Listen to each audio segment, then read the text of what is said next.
Hello everyone, welcome to Grammarly hacks by Kavita. आज की इस वीडियो में मैं डिस्कस करूंगी आप सभी के साथ स्ट्रैटेजी फॉर इंग्लिश सेक्शन। हमने कैसे किसी भी जेके एसएसबी के एग्ज़ाम में इंग्लिश सेक्शन को डील करना है। कोई भी एग्ज़ाम आप एसएसबी का जब दे रहे होते हैं तो वहाँ पे इंग्लिश सेक्शन की वेटेज होती है। कभी कभार हमें 15 क्वेश्चन दिखते हैं, कभी कभार नंबर बढ़ के 20 हो जाता है, या कभी कभार हमें 10 क्वेश्चंस मैक्सिमम दिखते हैं किस सेक्शन से, हमारे इंग्लिश सेक्शन से।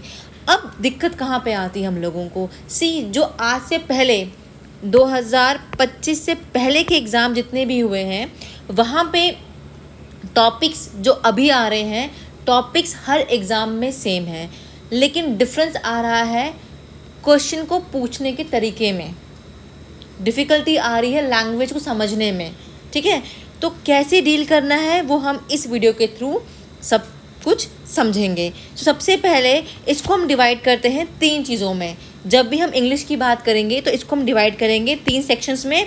1 is your vocabulary, 2nd is your RC which is reading comprehension, and 3rd is your grammar portion. ये तीनों हमें इंडिविजुअली अच्छे से करने होते हैं किसी भी इंग्लिश के एग्ज़ाम को अटैम्प्ट करने के लिए। अब अगर पहले मैं ग्रामर की बात करूं आप सभी से, तो आप सब जानते हैं कि हमें अच्छे से अपने पार्ट्स ऑफ स्पीचेस आने चाहिए, क्योंकि जितने भी क्वेश्चन ग्रामर के पूछे जा रहे हैं वो पार्ट ऑफ स्पीचेस से ही आते हैं, जिसमें हमारा नाउन रहता है, then we have pronoun, then verb है, एडवर्ब है, एडजेक्टिव है, we have conjunction, even we have subject verb agreement. ये टॉपिक का नाम कहीं मेंशन नहीं किया होता है, लेकिन टॉपिक का ही ये एक इसका ही पार्ट है। ठीक है ना। Then we have tenses also, then articles है हमारे सामने, एक्टिव पैसिव वॉइस का टॉपिक एक आ जाता है, then we have narrations, prepositions, question tags, modal verbs.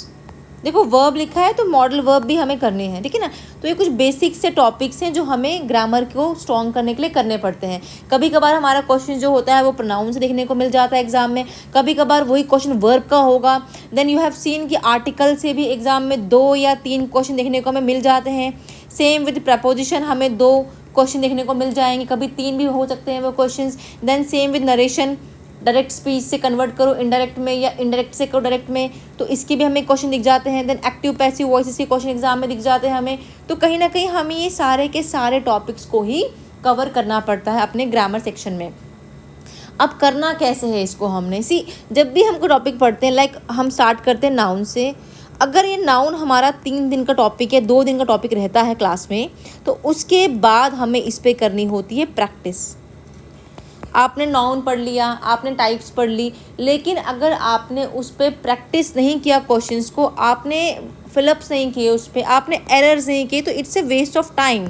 क्योंकि जितने ज़्यादा क्वेश्चंस आप अटेम्प्ट करोगे उतना ज़्यादा डिफ़िकल्टी आपके लिए ईजी हो जाएगा एग्ज़ाम में। आपको पैटर्न का पता चलता है कि किस तरह से क्वेश्चन एग्ज़ाम में पूछे जाते हैं।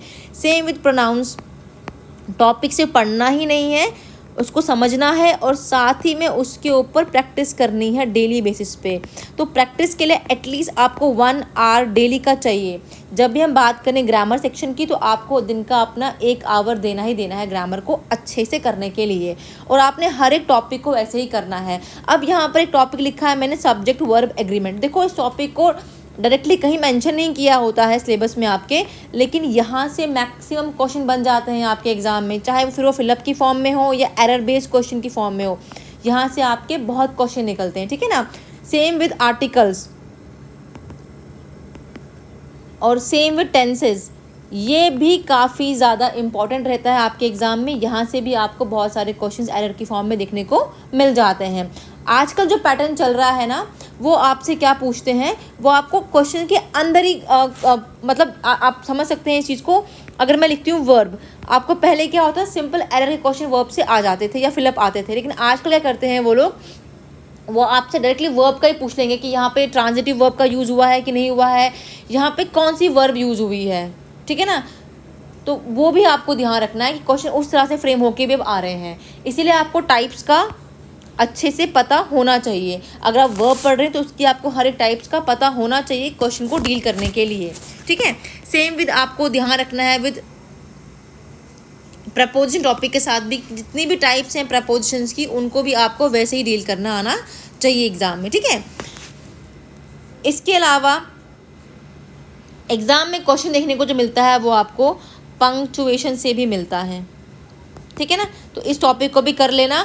अगर आपको इसका कहीं वीडियो ना मिले तो आप मेरे यूट्यूब पे जाएं, वहाँ प्रॉपर इसके 2 लेक्चर से मैंने वीडियो बनाया हुआ है, उसको देखें। आपको बहुत ही ईजी वे में अच्छे से इस टॉपिक की अंडरस्टैंडिंग हो जाएगी, ठीक है ना। Next is your clause.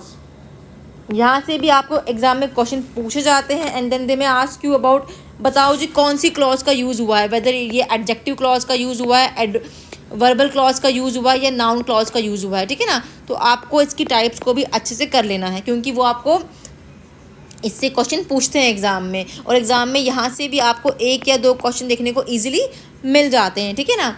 ये था आपका बेसिक ग्रामर। तो आपको ग्रामर में ये हर एक चीज़ को डील करना आना चाहिए, ठीक है। इसके बाद अगर हम बात करें आपसे होमोफोन्स, होमोनियम्स और होमोग्राफ, तो यहाँ से भी आपको एग्ज़ाम में 1 आधा क्वेश्चन देखने को मिल जाता है। तो इसको भी आप अच्छे से करें। अगर आपसे खुद से नहीं बन पड़ता है तो आप मेरे यूट्यूब चैनल को फॉलो करें, वहाँ पे मैंने इन टॉपिक्स के ऊपर अच्छे से वीडियोस बना रखी हैं और अपकमिंग वीडियोस भी उस पर जल्द ही आने वाली हैं, ठीक है ना। देन आपका क्वेश्चन आता है ईडियम से, ईडियम्स एंड फ्रेजेस से, ठीक है ना। तो ईडियम्स को आपको अच्छे से करके जाना है। एग्जाम के लिख देंगे sentence like break the ice, आपको 4 ऑप्शन दे देते हैं उसके लिए, तो आपको बेस्ट वन को चूज़ करना होता है, ठीक है ना। तो इसको अच्छे से कर लीजिए।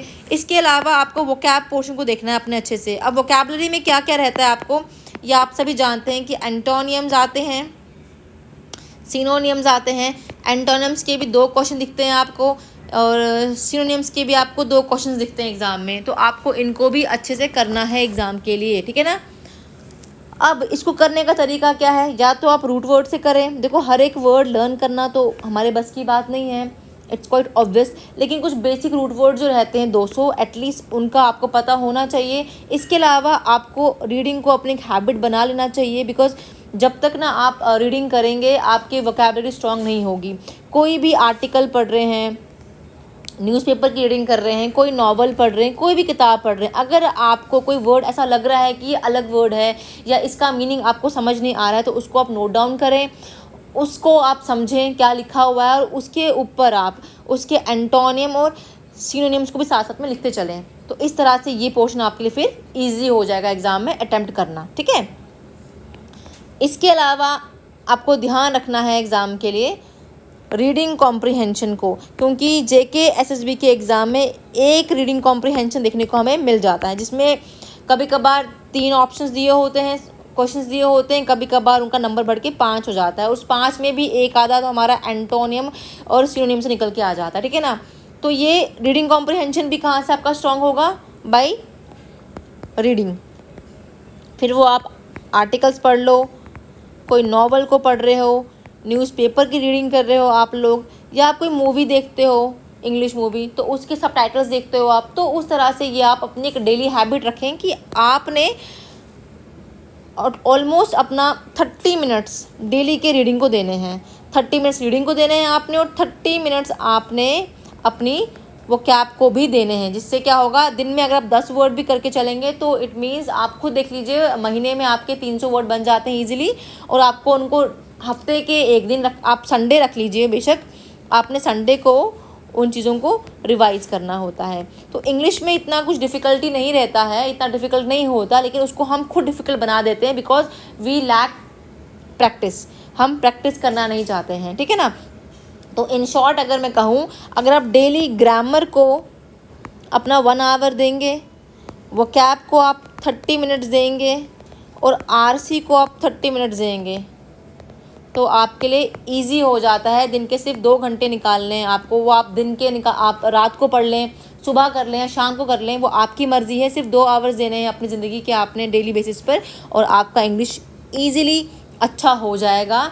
और आप इसको ट्राई करके देखें, और जितना हो सके आप ग्रामर को प्रैक्टिस से करें। आप कोई भी बुक ले सकते हैं अच्छी, जो आपको मार्केट में अवेलेबल लगती है, जहाँ से आप एरर सॉल्व करना चाहते हैं, या कोई भी आपका फेवरेट यूट्यूब चैनल है जहाँ से आप पढ़ रहे हैं, आप वहाँ से वीडियोस देखें। ऐसा नहीं है कि मैं कहूँगी आप मेरे वीडियो देखें, आपको जहाँ से कंफर्ट लगता है वहाँ से पढ़ना स्टार्ट करें, लेकिन आप इसको इस तरह से प्रॉपर वे में पढ़ें। अगर कोई भी डाउट रहता है या आप चाहते हैं कि कुछ नया वीडियो इस पे लाया जाए तो आप मुझे मैसेज कर सकते हैं। बाकी अगर वीडियो अच्छा लगे तो लाइक करें, सब्सक्राइब करें और शेयर करें, और यूं ही देखते रहें हमारा channel Grammarly hacks by Kavita. Thank you.